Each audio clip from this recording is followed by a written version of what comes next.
रीवा में रहने वाला सीधी का रिटायर्ड बीएसएफ जवान तकरीबन 1.5 माह से लापता है। पिता की तलाश में दर दर भटक रहा पुत्र।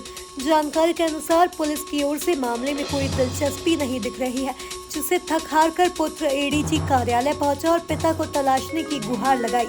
एडीजी कार्यालय पहुंचे पीड़ित ने बताया कि उसके पिता बीएसएफ के रिटायर्ड जवान हैं, जो 1.5 माह पूर्व रहस्यमय ढंग से लापता हो गए। पुत्र ने पिता की गुमशुदगी की शिकायत भी दर्ज कराई और रंजिशन परिवारजनों पर ही पिता के अपहरण की आशंका जताई, लेकिन पुलिस उसके पिता को ढूंढने में कोई दिलचस्पी नहीं दिखा रही है।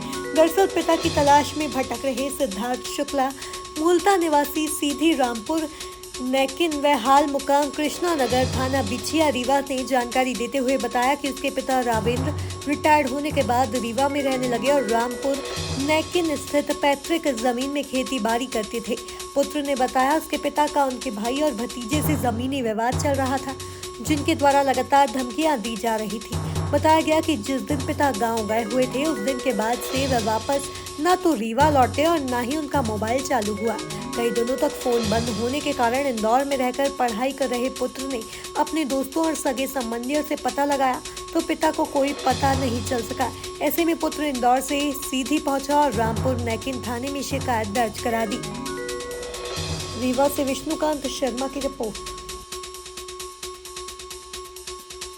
सर, मेरे पापा जो हैं लापता हो गए हैं। आज उन्हें हुए 1.5 महीने हो गए हैं। मेरी उनसे आखिरी बार 3 तारीख को बात हुई थी और 5 तारीख से उनका कंटिन्यूसली फ़ोन स्विच ऑफ हो रहा है। तो उसकी वजह से मैं 18 तारीख को इंदौर में रहा करता था, पढ़ाई करता था, तो मैं वहाँ से आया 18 जून को।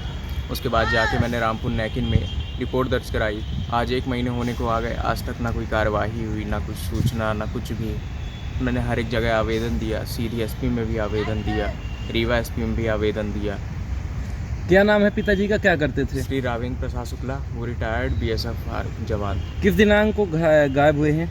ये दिनांक 4 से 5 तारीख के बीच। कौन सा महीना?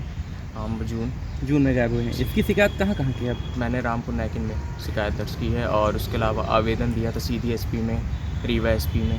कहीं कुछ जानकारी है कहाँ जा सकते हैं? जानकारी ऐसा था कि पापा घर छोड़ के कभी 4 दिन से ज़्यादा कहीं के लिए जाते नहीं थे और ज़्यादा से ज़्यादा वो गांव जाते थे, उसके अलावा वो कहीं नहीं जाते थे। मैंने गांव में भी पता किया तो गांव वाले कह रहे हैं कि वो आए नहीं हैं, और जब मैंने पापा के वकील से बात किया तो ऐसा पापा का कहना है कि वो गांव गए थे, गांव से वापस आ गए थे। किसी का विवाद भी था उनसे? हाँ, ज़मीनी वाद विवाद चल रहा था उनका, उनके बड़े भाई राम निहोर शुक्ला और उनके दोनों भतीजे। तो क्या विवाद इनका गायब होने के पहले तक लगातार चल रहा था? हाँ, बहुत विवाद उनका आज कम से कम 4-5 महीने से चल रहा है ज़मीन को लेकर। इधर उधर कहीं नात रिश्तेदारी में आपने पता किया? हाँ, मैंने हर एक जगह पता कर लिया, कोई जानकारी नहीं है। और उनको धमकी भी दी जा रही थी कि आपको जान से मार देंगे और आपके घर को आपको गलत तरीके से फंसा देंगे। ये धमकियाँ मिल रही थी जी। रामपुर थाने आप गए थे तो पुलिस ने कुछ कार्रवाई की? कार्रवाई 1 महीने हो गए, ना मुझे कोई जानकारी दी जा रही है, ना कुछ भी। फ़ोन लगाने पे बस यही कहा जा रहा है कि साइबर सेल में नंबर दे दिया गया। आज तक न डिटेल दी गई कि क्या हुआ। अब रीवा एडीजी कार्यालय है, क्या चाहते हैं एडीजी साहब से? मैं चाहता हूँ कि सिर्फ मेरे को न्याय मिले और मेरे पापा मुझे लौटा दीजिए। नाम बता दीजिए। श्री सिद्धार्थ शुक्ला। पिताजी का? श्री रावेंद्र प्रसाद शुक्ला।